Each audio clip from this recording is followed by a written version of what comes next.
Andy Cohen's got the 411, king of late night fun. Ha.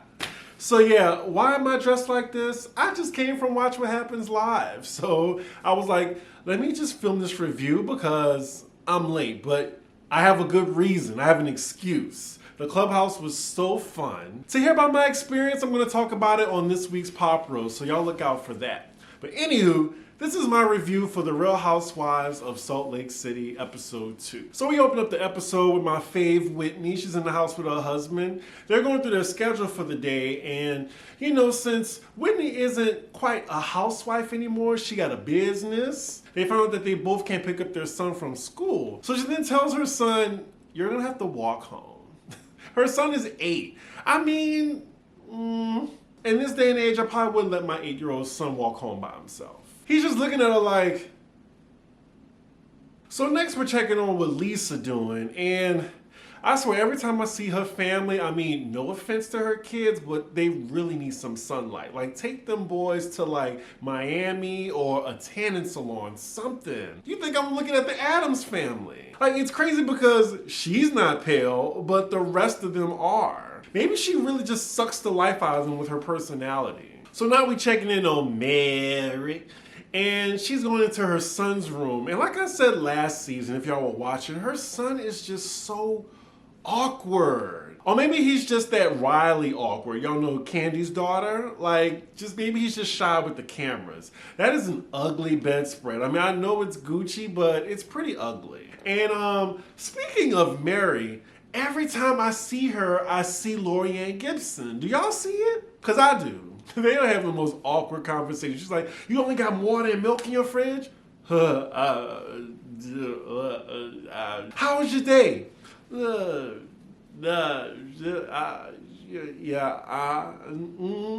next scene we are with Jen, and she's in the closet with 2 of her assistants and some young gentleman that looks like Fetty Wap with 2 eyes. So the young man in her closet is saying, damn, it's a lot of clothes. You get us the Goodwill. He's clearly from her husband's side of the family. That's her nephew. I'm assuming there's a Fresh Prince of Bel-Air vibe going on right now. So she's trying to have a conversation with her very active nephew about like how she's been going through a lot, that the family almost had to do an intervention with her. Like, you know, she had multiple nervous breakdowns last season. Jen is doing her best in these first few episodes to revamp her image. So her nephew is from South Central, and she says that he's been going through some tough times. He actually hit her up earlier last season, but she never returned his call. So now that she's all focused, she got him and his family out of South Central. I'm not sure where the rest of them are, but he's living with her. At first, she literally just said the plot of the Fresh Prince of Bel-Air. Like, it's rough where he is, so he came to live with us. He's my nephew. He's like a son to me. Jen is trying to prove to us that she's self-aware these days, and she says she needs to be a better friend, a better mom, a better wife, etc. And speaking of trying to be a better friend, who does she FaceTime right now? Heather. And this is their first time talking since the reunion. So she just wants to make sure the camera gets it. So Jen tells Heather that she wants to meet up at one point, and Heather is in her confessional saying she's just very hesitant because she hasn't talked to Jen since the reunion. And since then, I mean, she said so many mean things about her, even called her a racist. So Heather obliges to meet up with Jen, and of course she was. Like, Heather and Jen, they have toxic codependency issues. And Heather more so, she's the one that has Stockholm Syndrome with Jen. I gotta say, these area angles that they be doing of Salt Lake City, it's beautiful. So next scene, we're now with Meredith, and she's on FaceTime with Brooks, her son. Lord, it's so hard to watch a scene with those two because I hate how they talk. Like the way Brooks talks. I'm at my friend's house right now. We're having dinner. Like, what are you doing, Mom? And then Meredith, she's working on some new designs for her husband. Hearing both of those voices together, it's grating, and I kind of want to fast forward. So her boring husband comes in with that mask that she wore last year, which was some good foreshadowing on her part. But yeah, it's the beaded one that looks ridiculous. Even him trying to be funny is boring. Side note, her husband says, oh, this dinner's getting colder than a witch's ass. Have y'all heard of that expression? Maybe that's a Midwest saying. I've never heard of that. Meredith is very happy in her marriage this season. This is a 180 from last season. Like, they're actually like affectionate. So her and her husband are talking, and she tells him that Jen is still going after Brooks. And then we get a flashback of Brooks talking to his mom, and he is completely playing the victim. Like, young man, young gay man. We saw last season, we saw how you were kiki-keying in the confessionals. And now it's like, Jen is making fun of me and talking about things that I haven't even discussed with you yet. Oh my God, the privilege. Like a privileged twink. If she likes that tweet, I mean, it's a fact. I think he is a grown-ass man. They're not in high school. They're not a teenager. He knows full well what he was doing. He thought it was cute to talk about her vagina like that. And now he's trying to play the victim. Now, this is the only thing I have Jen's back on. I'm going to stick to that. All I know is I've been noticing how Meredith has been discussing her son's sexuality. And I thought from the first season that she was cool with it. But now I'm starting to see a little bit of internalized homophobia with her. Because she can't even say the word gay about him. And this young man is clearly gay. If she doesn't know, then she's headless. It's really strange. Like she says in her confessional, all we want Brooks to do is identify as our son. You can be proud of your gay son. I mean, Meredith's sounding kind of sus now. Her religion is jumping out right now. And it's funny because I would think she would be more mad at Jen for spreading the rumors about her husband and herself, her marriage, but she's more so mad about this Brooks thing. That was clearly what he started. Now, could have Jen taken the high road? Yes, but y'all saw last season, like Jen is crazy. And honestly, I don't think Jen has done anything out of pocket for Meredith to be this angry. Or at least hold some accountability for her son. Some. Meredith is mad. Her husband's like, maybe there's a misunderstanding. She's like, misunderstanding what? There's an action against our child. Wow, Meredith is giving like a Candy Burst reaction to this. She's like, don't fuck with my child. I kind of believe that she called the feds now. So next scene we're with Mary, and already this furniture is a reflection of her personality. Like, this is some zany ass thrones that she's sitting in. Like, the room looks like I took a hit of acid just now. Like, what the hell? Like, this throne, it's like black, pink, light blue, and neon green. It's just, fuck, it's an eyesore. But her cousin comes in and surprise, surprise, he's working for her. Like, this woman tortures her family. And in her confessional, she's saying he's one of the worst contractors she's ever seen. Like, damn, like, isn't that gonna hurt his business? Apparently he's doing a slow job right now. She's just scolding him. So production, you know, who's messy, they know what we're thinking. Like, her house looks absolutely insane. It's like a fun house. It's not even tacky.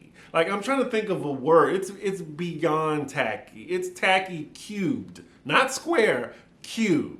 Oh boy, so Mary's in her confessional. She's just talking about her house and changing it around. She said during the pandemic, you know, she just felt trapped and, you know, bored. Almost like her marriage. Damn. Mary goes in on everybody she's related to, huh? What is with all this emerald green in her living room? It looked like she's about to host a party for Crown Apple. So she's talking to her cousin about her son, and she's worried about him because in the teenage phase, he isn't listening to her. I'm guessing she's worried about him being motivated. She wants to have a good life, have a girlfriend. And then she goes into talking about that she doesn't want her son with a girlfriend that smells like fish. And she said she's talked to him about it. Like, if you smell fish, you run.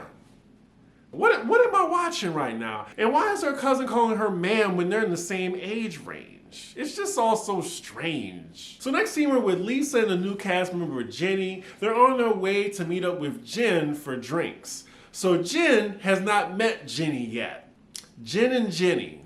I know I'm gonna mess that up going forward. Now Lisa is telling Jenny how great Jen is, and I don't know, like, Jen seems like one of those friends where you gotta give disclaimers to people about.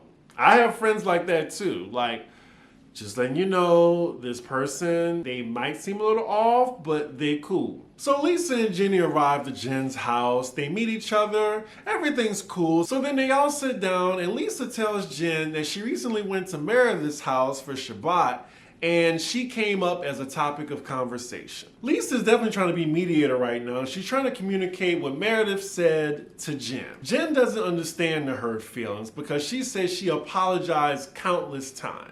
But Lisa tells her that it's beyond talking about the husband now. Like, what they need to settle is, I'm guessing, what she said about Brooks. Jen says, she understands why she's mad about Brooks. Like, she feels the same way as somebody talking about her son. But she says if it wasn't for what he said, derogatory about her vagina, none of this would have ever happened. And I actually believe her on that because I think she liked Brooks. Now, with the other things, fine. She was wrong for that. But I don't know, I feel like if he has his own confessional, he's fair game. I'm sorry. Like, especially if she wants to be petty. But I'm only sympathetic because I wouldn't take the high road. I'd be like, fuck him. So Jen's now frustrated that she has to be the one to apologize again. She feels she hasn't done anything wrong in this situation. I think she should just apologize to Meredith. Just end it right there. Give her what she wants. But at least let her know that, yeah, your son hurt my feelings. I'm sorry. I overreacted. I should have never got down the gut at 2. Something. I also notice when she talks to people about her stances, she's the type that needs affirmation from the person. Like, am I right? Am I right? I hate when people say that in an argument. Oh, and here we go, the tears. All I have been doing is apologizing. Why? Next scene we're with Heather and Whitney, and they're on a little shopping trip right now. While they just chilling, drinking in the store, decide to sit down and have a conversation. And you know what they're about to talk about. Heather's about to talk about her FaceTime with Jen to Whitney. So as Heather's telling Whitney about her conversation with Jen, Whitney's just looking at her like, girl. Whitney is giving Heather the look like she's an abused wife going back to her abuser. And that's basically the best analogy to talk about Jen and Heather's relationship. Heather really feels that Jen is being genuine this time, and she wants to give the friendship a try. Whitney ain't having it. She's being very frank with Heather. She's like, yes, I have a problem with this. I had to pick you up off the floor. Really? Over Jen Shaw. Does Heather have a therapist? Because she definitely needs one. So this scene ends with just Whitney telling her to be careful because she knows she's gonna run back to Jen. So next scene we're with Jenny, she's cooking with her family. Her little girl is so adorable and funny. You can definitely tell she loves the camera and is extremely comfortable. I love it. So she's just giving us a little background on her family life. Like, she said that she used to be a working woman. She owned like 7 medical stores or facilities, I forgot. But then she had her kids and she wanted to be a housewife because she says that she won't be able to get those years back with her kids if she's busy. And she said her husband was elated, wanted her to be a housewife, wanted to pay all the bills. Side note, the food does not look that appetizing. It looks like ravioli mixed with caviar. Like, I don't know. Oh, so according to her confessional, it looks like she's kind of tired of this housewife life. Like, she says she feels like a maid, and the only thing she doesn't do is wipe his ass. So then they're having some family time, and it's giving best fiends, so we just gonna fast forward. So next scene we're with Whitney. She's having dinner with her family. My question is, are those his kids, like her 8 and 11-year-old? If you know in the comments, let me know, because I can't remember. So now Whitney and her husband decide to talk amongst themselves. They send the kids upstairs, and she's talking about her business, and then they get to the topic of their marriage. And maybe Whitney getting a business now is affecting the marriage, because now she's saying that she's starting to resent her husband because she feels like they're losing the dynamic in their relationship, and it's affecting their intimacy, i.e. the sex. And she is straightforward with it. She's like, I need sex. I need it just as much as you. And it's crazy. Someone that looks as bomb as Whitney is telling this man that she needs more sex. Like, what is going on? And I'm thinking, is this man a misogynist? Because does female independence make you flaccid? And her husband is just staring at her right now. He's a little embarrassed probably. And I kind of believe it because in the first season, like, they look like they had sex like jackrabbits. And y'all know Whitney a freak. That's a given. She's being very honest about her sex life in this confessional. She's saying that they used to have sex almost every day, and now it's down to almost 2 to 3 times a week. I think I would be fine with about 2 to 3 times a week, but wow. And yes, that is a rule of thumb in relationships, y'all. When the sex decreases, that means the relationship is on its way out. Not to get into Chris's business, but definitely when I moved in with my guy when I was 21, and then we went from having sex 3 to 4 times a week to 1, yeah, something's up. And that didn't make it. So now he's giving Whitney his perspective, and he says he hears her, but he's letting her know that when she's busy with work, she can be checked out. So he wants to make sure that all the blame isn't placed on him. But again, with guys, I'm like, guys that look like him with Whitney, he should be ever so lucky. So I can't believe that the sex is dwindling unless he's like cheating on her, which I probably wouldn't put it past him because, you know, you lose them how you got them. Is that how it go? I think it is. What is it with Whitney simulating sexual acts in her confessional? Like the last episode, now you have this one. She says she wants a fulfilling sex life and she doesn't want robotic sex. So the producer asks her, what's robotic sex? And she then simulates it. She's like, oh, it's... And then she gets on her knees and bends over on the chair. Like, she's being very descriptive. I'm like, she doesn't have to do all that. She could have stopped it at this. We got it, girl, but yeah, she is earning that check. I can't believe this. Ass arched in the air on the chair. And that baby doll voice of hers, you know, babe, I just get really horny all the time, so I want to make sure that we're having sex every day. So next scene we're with Jen and her first assistant, you know, the one that's going to jail with her. So they're approaching this huge ice fixture where I'm guessing there's rooms too. And this is where she decides to meet Heather so they can talk out their issues. Why does this look deserted? Did she rent the whole place out? I will say on Salt Lake City, they be meeting up at the weirdest destinations. I remember last year when they had those dirty ass tubs out and they was sitting in the tubs arguing. I was like, where are they? This was supposed to be a spa. So Heather gets there and she's amazed by the location. She even makes a good reference. She says it's like the Fortress of Solitude from Superman. I appreciate that as a geek. Good reference, Heather. Oh, Lord. So as she's looking for Jen, you have Jen waiting in one of these ice houses, ready to slide down in front of Heather. You're really trying to have a playful entrance with a person you accused of being a racist? So now they're heading to a cute little ice room with a fire and 2 chairs to talk out their issues. So now Heather's explaining her differences with Jen, and I'm trying to see at what point in the conversation is it going left. So Heather first calls out Jen for talking about her in a negative way. And then Jen is saying, oh, what did I say? As if she didn't know. So then Heather's going to be specific with her and says, well, you compared me to sea mammals. You called me honey boo boo. Not to mention you said I was a racist. Then she says, why are you saying this stuff about me? I'm supposed to be your girl. Why would you say that I'm a racist? And Heather has a point. She says she called her a racist in such a charged time. I mean, we all know what that means. Like, she can easily, be canceled. That can affect her business. Like, that can ruin her life. But then after Heather says that, do you know what Jen says? Which tells her that she does not need to be friends with her. Well, you've hurt me too. She didn't even apologize. Just take accountability, Jen. That's how we'll like you again. Or did we ever like Jen? I don't know, because you're still going to jail. Wow, she really trying to turn around on Heather. Now, with this situation, Heather versus Jen, I am completely on Heather's side. Jen was being a sociopath with Heather. Like, she really looking her in the eyes and saying, remember what you said 2 months ago?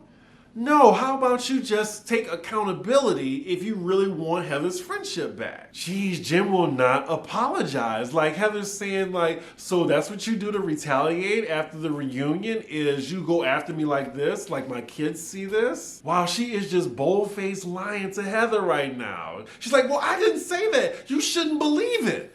What? Now, y'all, if she's lying about this, then she's definitely lying about the crime she's being accused of. And she keeps turning it back on Heather. She's like, that's the problem. You always think the worst of me. Heather, you in danger, girl. Run away. Run away from this sociopathic woman who's gonna take you down. And now she had the nerve to bring Meredith in the conversation. Meredith's talking about her kids, you're talking about your kids. Does anybody realize that I have 2 kids too? It's crazy because Heather is aware of Jen's tricks in her confessional, but still is gonna try to be friends with her. This type of victimization is masterful. Like, this is on a Nicki Minaj level. Jen, how are you held to a different standard? How? She trying to hide behind that brown card. Girl, you felon, it's not gonna work this time. We see your true colors. The law sees it too. She turned this whole argument around to her being the victim. Heather hits the nail on the head in her confessional. She says she thinks Jen gets treated differently because of her temper. It has nothing to do with her skin color. What this woman is doing to poor Heather, this is gaslighting and manipulation to a T. I cannot wait till this woman is behind bars. A woman like this would steal from old people. Like, this is all the court needs to see. Because what she's doing right now is sinister. This woman has still not apologized to Heather. We have 3 more minutes left in this episode. Heather, she's like, well, what are we doing right now? I feel like you're breaking up with me. Are you breaking up with me? Heather, stand your ground and demand your apology. This scene is frustrating the fuck out of me right now. So Heather tells her what she expects going forward in a friendship. She tells her that she wants her to stop doing this. Jen finally apologizes after all that. And she says, I don't think you're a racist, and I apologize for reposting it. She should be apologizing for much more, but I think that's all we're gonna get out of Jennifer. The only reason Jen's getting away with all this because she knows that Heather wants to be her friend at all costs. So now it looks like they're cool again, and for some reason they throw the churros in the fire. Heather realizes that maybe not supposed to do that. And you know Heather, she don't want to waste good food, and I appreciate about her. She sticks her hand in the fire with a mitten on that looks flammable and grabs the churro out. Both churros. And after that, they're laughing with each other, so it looks like they're cool again. Toxic codependency. This is a peak toxic relationship. Well, and that is where the episode ends. So this was an okay episode. I can't wait till all the ladies hang out with each other. I think we're gonna see that in the next episode. I'm gonna need the new housewife to step it up. Just a little bit. Her scene's been boring so far. I know it's only been 2 episodes, but I'm holding out hope. And like, she a little boring to me. Just saying. So y'all, it is almost 1 a.m. So hopefully I'll have this finished by Wednesday afternoon. But anywho, make sure y'all like, comment, and subscribe. And I will see y'all for the next episode. Bye.